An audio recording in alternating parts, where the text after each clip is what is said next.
Fletcher pour son exposé. Je donne maintenant la parole à Madame Angelica Jacomet. Merci, Monsieur le Président, Mesdames et Messieurs les membres du Conseil de sécurité, Excellences, Mesdames et Messieurs.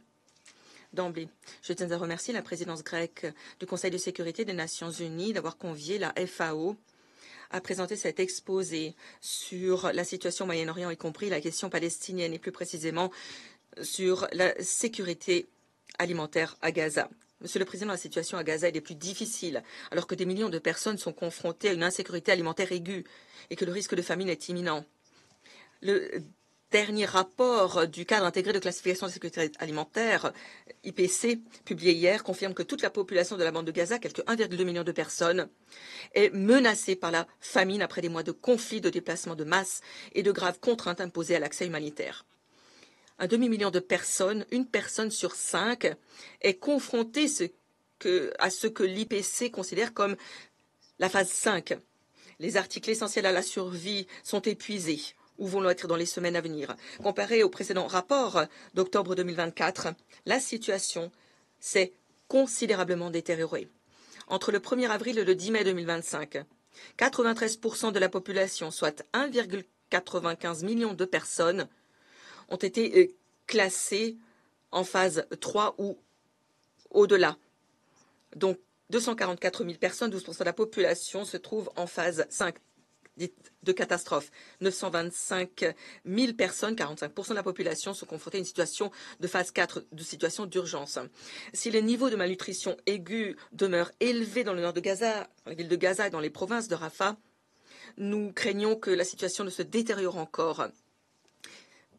Du 11 mai à fin septembre 2025, il est fort probable que toute la bande de Gaza se retrouve classée en situation d'urgence phase 4. Toute la population devrait être confrontée à une insécurité alimentaire aiguë, la pire qu'il soit.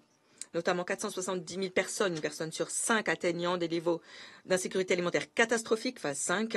Plus d'1 million de personnes, 54%, confrontées à des niveaux de famine d'urgence, phase 4. Et un demi-million de personnes, 24%, sera confrontées à un niveau de crise, phase 3.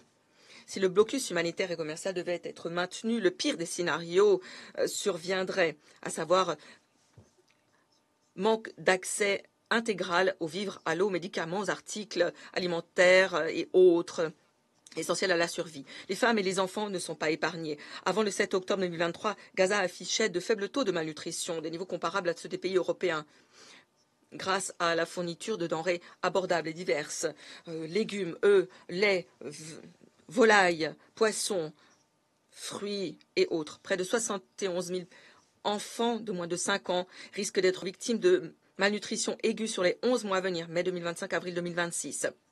Sur ces enfants, 14 100 cas devraient être sévères. En outre, près de 17 000 femmes enceintes et allaitantes auront aussi besoin de traitements contre la malnutrition.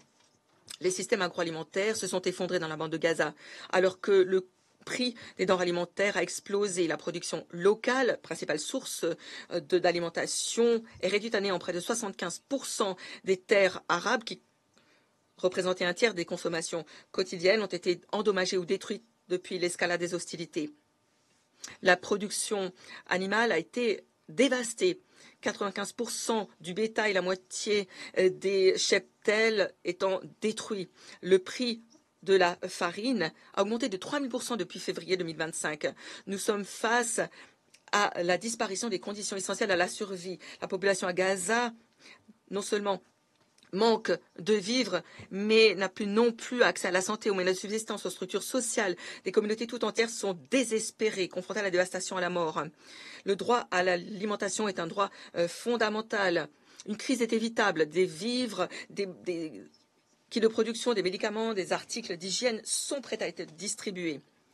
Alors que la famine a déjà été d'ici à ce que la famine soit déclarée, des personnes sont déjà mortes de faim, ce qui aura des conséquences irréversibles pour des générations tout entières. Nous devons agir maintenant. La résolution 2417 réaffirme que la protection des civils et des objets essentiels à la vie est une responsabilité de tout un chacun. Nous sommes prêts à aider tous les partenaires. Je vous remercie. Je remercie Madame